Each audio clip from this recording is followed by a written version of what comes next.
ಎಲ್ಲ ಲೀಡರ್ಸ್ ನಾವು ಒಂದಾಗಿದ್ದೀವಿ. ಗೋವಾದಲ್ಲಿ ರಿಸಾರ್ಟ್ ಕೂಡ ಬುಕ್ ಆಗಿದೆ. ಯಾವುದು ಬುಕ್ ಆಗಿಲ್ಲ, ಏನೂ ಆಗಿಲ್ಲ. ಏನು ಹಾಲಿಡೇಗಳು ಹೋಗ್ಬಾರ್ದಾ?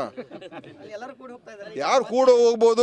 ಇಲ್ಲ, ಇವತ್ತು ಬೆಳಗಾವಿಯಲ್ಲಿ 3 ಆಸ್ಪತ್ರೆಗಳ ಶಂಕುಸ್ಥಾಪನೆಯನ್ನು ಇವತ್ತೇನು ನಮ್ಮ ಸರ್ಕಾರದ ವತಿಯಿಂದ ಮಂಜೂರಾಗಿರುವಂಥದ್ದು ಇವತ್ತು ಮಾಡ್ತಾ ಇದ್ದೀವಿ. ಭಾಳ ವಿಶೇಷ. ಒಂದು ಬೈಲೊಂಗಲ್ನಲ್ಲಿ ಇವತ್ತು ಈ ಒಂದು ಕ್ರಿಟಿಕಲ್ ಕೇರ್ ಬ್ಲಾಕ್ ಏನಿದೆ ಇದನ್ನು ಇವತ್ತು ಶಂಕುಸ್ಥಾಪನೆಯನ್ನು ಈಗ ತಾನೇ ನಾವು ಮಾಡಿದ್ದೇವೆ.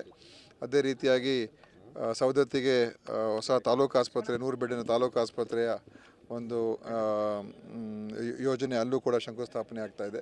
ಅದನಂತರ ರಾಮದುರ್ಗ ಕೂಡ ತಾಲೂಕು ಆಸ್ಪತ್ರೆಯ ಮೇಲ್ದರ್ಜೆಗೇರಿಸುವಂಥ ಅದು ಸುಮಾರು 33 ಕೋಟಿ ಅಲ್ಲಿ, ಮತ್ತು ಸವದತ್ತಿಗೆ 30 ಕೋಟಿ, ಇಲ್ಲಿ ಈ ಒಂದು 23 ಕೋಟಿ ರೂಪಾಯಿ, ಒಟ್ಟು ಎಲ್ಲ ಸೇರಿ ಒಂದು 87 ಕೋಟಿ ರೂಪಾಯಿಯಷ್ಟು ವೆಚ್ಚದಲ್ಲಿ ಈ 3 ಆಸ್ಪತ್ರೆಗಳ ಒಂದು ನಿರ್ಮಾಣ ಮಾಡ್ತಕ್ಕಂಥ ಕಾರ್ಯಕ್ರಮ ನಮ್ಮ ಇಲಾಖೆಯಿಂದ ಇವತ್ತು ಆಗ್ತಾ ಇರುವಂಥದ್ದು.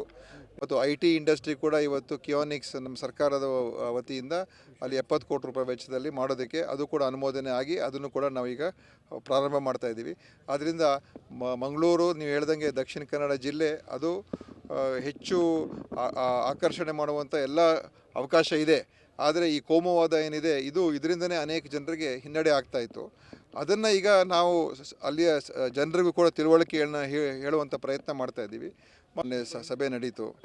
ವಿಧಾನಸಭೆಯ ಅಧಿವೇಶನಗಳಲ್ಲಿ ಎಲ್ಲ ಒಗ್ಗಟ್ಟಾಗಿದ್ದು. ಮೊನ್ನೆ 1000 ದಿವಸದ ಕಾರ್ಯಕ್ರಮ ಒಗ್ಗಟ್ಟಾಗಿ ಮಾಡಿದ್ದೇವೆ. ಎಲ್ಲ ಶಾಸಕರು ಒಗ್ಗಟ್ಟಾಗಿದ್ದೇವೆ. ಆದ್ದರಿಂದ ಇದರಲ್ಲಿ ಯಾವುದೇ ರೀತಿಯ ಸರ್ಕಾರದ ಮೇಲೆ ದುಷ್ಪರಿಣಾಮನೂ ಕೂಡ ಇಲ್ಲ, ಯಾವ ಭಿನ್ನಮತನೂ ಕೂಡ ಇಲ್ಲ. ಈ ವಿಷಯದ ಬಗ್ಗೆ ಚರ್ಚೆ ಮಾಡುವಂಥ ಅಗತ್ಯತೆಯೂ ಕೂಡ ಇಲ್ಲ. ಆದ್ದರಿಂದ ಅದಕ್ಕೆ ಈಗ ನೋಡ್ರಿ, ಇದು ಪಕ್ಷ ನಮ್ಮಲ್ಲಿ ಹೈಕಮಾಂಡ್ ಇದೆ. ಮುಖ್ಯಮಂತ್ರಿ ಏನು ಹೇಳಿದ್ದಾರೆ, ಉಪಮುಖ್ಯಮಂತ್ರಿ ಏನು ಹೇಳಿದ್ದಾರೆ, ಹೈಕಮಾಂಡ್ ಏನು ಹೇಳ್ತಾರೆ ಅದರ ಪ್ರಕಾರ ನಡೀತೀವಿ ಅಂತ ಅಷ್ಟು ಹೇಳಿದ್ಮೇಲೆ ಮುಗಿದೋಯ್ತಲ್ಲ. ಇನ್ನು ಸ್ಟಾಪ್ ಆಗಿದೆ. ಒಂದೊಂದು ಸಲ ಯಾವುದೋ ಒಂದು ಈಗ ಕ್ಯಾಮ್ರಾಗಳು, ಈ ಮೈಕ್ಗಳು ನೋಡಿದಾಗ ಸುಮ್ಮನೆ ಏನೋ ಒಂದು ಹೇಳಿಕೆ ಬಂದ್ಬಿಡ್ತದೆ ಅಷ್ಟೇ. ಓಕೆ ನೋಡ್ರಿ, ಅವರು ವೈಯಕ್ತಿಕವಾಗಿ ನನಗೆ ಗೊತ್ತಿಲ್ಲ ರೀ ಯಾರು ಹೋಗ್ತದೆ. ಅವರು ವೈಯಕ್ತಿಕ ಟೂರ್ಗಳು ಹೋದ್ರೆ ನಾವೇನಾದ್ರು ಹೋಗಬಾರ್ದು ಅಂತ ಹೇಳೋಕ್ಕಾಗ್ತದ? ಆಯಿತಾ?